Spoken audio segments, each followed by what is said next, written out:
जो क्वेश्चन बहुत सारे एस्पिरेंट्स के माइंड में है वो ये है कि क्लास फोर्थ का रिजल्ट। आखिर में क्लास फोर्थ को लेकर एक और क्वेश्चन था जो कि लोग ही अभी पूछ रहे हैं कि वो जो ग्रेजुएट्स की एलिजिबिलिटी और इनएलिजिबिलिटी का सवाल था, अब जब लिस्ट आएगी, रिजल्ट आएगा, उसमें क्या कोई मैकेनिज्म फाइंड आउट किया जेकेएसएसबी ने डिटरमाइन करने के लिए कि कितने ऐसे लोग हैं जिन्होंने, जो ग्रेजुएट्स हैं लेकिन जिन्होंने क्लास 12 के बेसिस पर फॉर्म भरा है, उन्हें क्वालिफाई रखा जाएगा, डिस्क्वालीफाई किया जाएगा? तो ये ग्रेजुएट्स की एलिजिबिलिटी इन एलिजिबिलिटी को लेकर क्या डिसीजन लिया गया? तो आप लोगों ने ये वीडियो का क्लिप देखा। अब हम बात कर लेते हैं। ये जो वीडियो क्लिप आप लोगों ने देखा, ये आपको लास्ट में इसका फुल डिटेल आपको क्लिप दिखा जाएगी। पर उससे पहले हम डिस्कस कर लेते हैं कि जेकेएसएसबी चेयरमैन सर से जब इंटरव्यू हुआ तो उसमें इंटरव्यू में क्या क्या कहा गया और क्या क्या उनसे क्वेश्चन पूछे गए, क्या क्या आंसर दिया। तो उनसे जब पूछा गया कि क्लास 4 का रिज़ल्ट कब निकलेगा, ग्रेजुएशन वाले एलिजिबल हैं कि नहीं है, तो इसके ऊपर JKSSB chairman sir Jahangir sir ने क्या रिस्पांस दिया। और उसके ऊपर जब उनसे पूछा गया कि क्लास 4 का रिज़ल्ट अभी भी डिले क्यों किया जा रहा है, तो इनके रीज़न क्या है, तो जब उन्होंने रीज़न बताए तो हम वो आप लोगों के साथ डिस्कस करने वाले हैं। तो अगर आप इस चैनल पे नए हैं तो चैनल को सब्सक्राइब कर ले, बेल आइकन को प्रेस कर ले। और हाँ, इस वीडियो से आपके सारे डाउट क्लियर होने वाले हैं, तो आप टेंशन फ्री रहें, आपके सारे डाउट क्लियर हो जाएंगे। वीडियो को लास्ट तक ज़रूर देखें। तो बने रहें हमारे चैनल के साथ।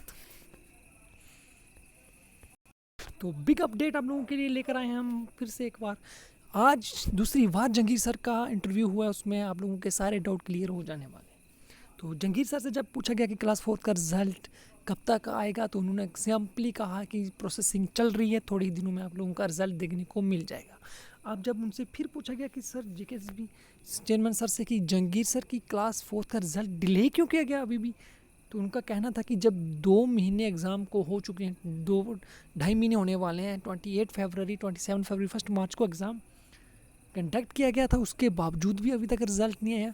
तो उनसे जब ये बात पूछी गई तो उन्होंने सिंपली कहा कि कोविड की वजह से, लॉकडाउन लगने से, क्योंकि 1 मई से आप मान लीजिए कि एग्ज़ाम आप लोगों ने देखा कि लॉकडाउन लग चुका है, अभी भी 20-25 दिन होने वाले हैं लॉकडाउन को, तो उसकी वजह से जो है सारा काम डिले हुआ है। दूसरी बात कि कोविड के केसेस आने से उनके ऑफिस में थोड़ा सा फ़र्क पड़ा है, क्योंकि कोविड के जब केसेस आए थे तो उनके ऑफिस में, जब जेकेएस चेयरमैन सर के जो कि जेकेएसएसबी का हेड ऑफिस है, वहाँ पे भी कुछ कोविड के केसेस आए, तो वहाँ भी उनको जो ऑफिसर थे उनको होम आइसोलेट किया गया, जिसकी वजह से थोड़ी सी परेशानी आई हो कम रिज़ल्ट बनाने में। क्योंकि जब सारा डिपार्टमेंट लगा होता है तो वहाँ से कुछ चले जाएँ तो ऑब्वियसली फ़र्क पड़ता है। फिर उन्होंने कहा कि रिज़ल्ट जो है वो विद इन डेज़ में आउट किया जाएगा। अब रीज़न क्या थे कि रिज़ल्ट डिले होने के? एक रीज़न कोविड का था, दूसरा रीज़न है कि कैंडिडेट्स 4 लाख प्लस कैंडिडेट्स ने फॉर्म फिल किए, उसमें से 3 लाख प्लस कैंडिडेट्स जो थे, 1500 प्लस जो थे कैंडिडेट्स, उन्होंने एग्ज़ाम कंडक्ट किया था, एग्ज़ाम देख के आए थे वो। उनमें से कुछ कैंडिडेट्स थे जिन्होंने प्रेफरेंस फिल की थी, प्रेफरेंस फिल करने में ही 15-20 दिन लग गए थे, क्योंकि उसमें से 3,15,000 कैंडिडेट में से 1,15,000 मतलब कि 2 लाख कैंडिडेट ऐसे थे जो प्रेफरेंस फिल नहीं कर रहे थे। 3 बार डेट एक्सटेंड हुई, उसके बावजूद भी प्रेफरेंस फिल नहीं की गई। तो एक कारण ये था कि प्रेफरेंस फिल ना होने की वजह। तीसरा कारण ये है कि 3,15,000 कैंडिडेट्स की OMR शीट जो है वो चेक की जानी है। साथ में उनमें क्राइटेरिया जो है कि 5 मार्क्स डिस्ट्रिक्ट के अलग से दिए जाएंगे आपको, ओपन कैटेगरी जो डिस्ट्रिक्ट वाइज होंगे, और विडोज़ होंगी जिनके घर में पेरेंट्स एम्प्लॉय नहीं है, गवर्नमेंट सर्वेंट नहीं है, तो उनको 5 मार्क्स एक्स्ट्रा दिए जाने। तो उसका भी क्राइटेरिया को देखते हुए ये रिज़ल्ट तैयार किया जा रहा है, इस वजह से रिज़ल्ट डिले हो रहा है।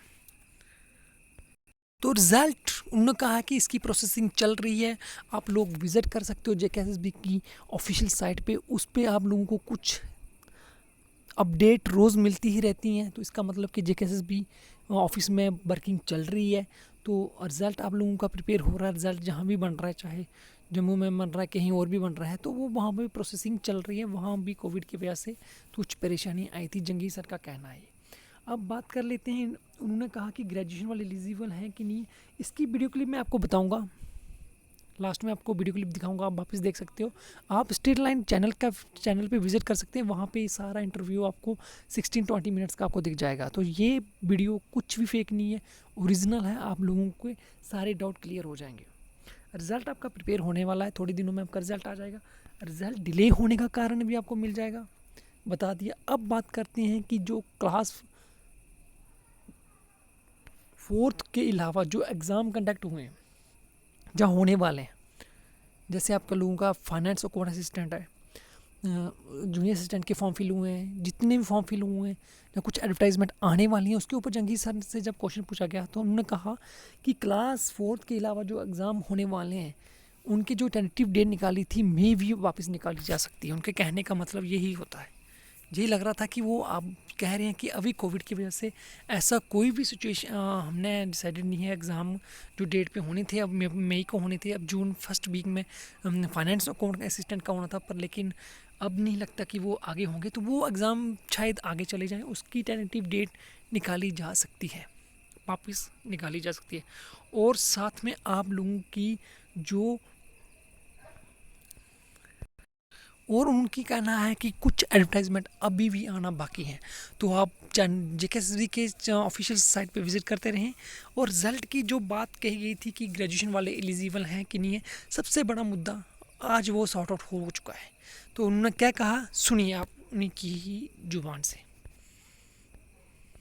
एक और क्वेश्चन था जो कि लोग ही अभी पूछ रहे हैं कि वो जो ग्रेजुएट्स की एलिजिबिलिटी और इनएलिजिबिलिटी का सवाल था, अब जब लिस्ट आएगी, रिजल्ट आएगा, उसमें क्या कोई मैकेनिज्म फाइंड आउट किया JKSSB ने डिटरमाइन करने के लिए कि कितने ऐसे लोग हैं जिन्होंने, जो ग्रेजुएट्स हैं लेकिन जिन्होंने क्लास 12th के बेसिस पर फॉर्म भरा है, उन्हें क्वालिफाई रखा जाएगा, डिस्क्वालीफाई किया जाएगा? तो ये ग्रेजुएट्स की एलिजिबिलिटी इनएलिजिबिलिटी को लेकर क्या डिसीजन लिया गया?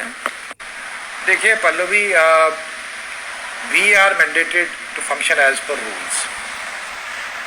हमें जो डिपार्टमेंट की तरफ से, इंडेंटिंग डिपार्टमेंट की तरफ से जो क्वालिफिकेशन आता है, we have to follow that. The qualification is very obvious, उसमें मैक्सिमम की कैप लगा दी गई है, तो उसमें ज़्यादा इंटरप्रिटेशन की कोई गुंजाइश नहीं है, या उसमें कोई समझाने या समझने की कोई गुंजाइश नहीं है।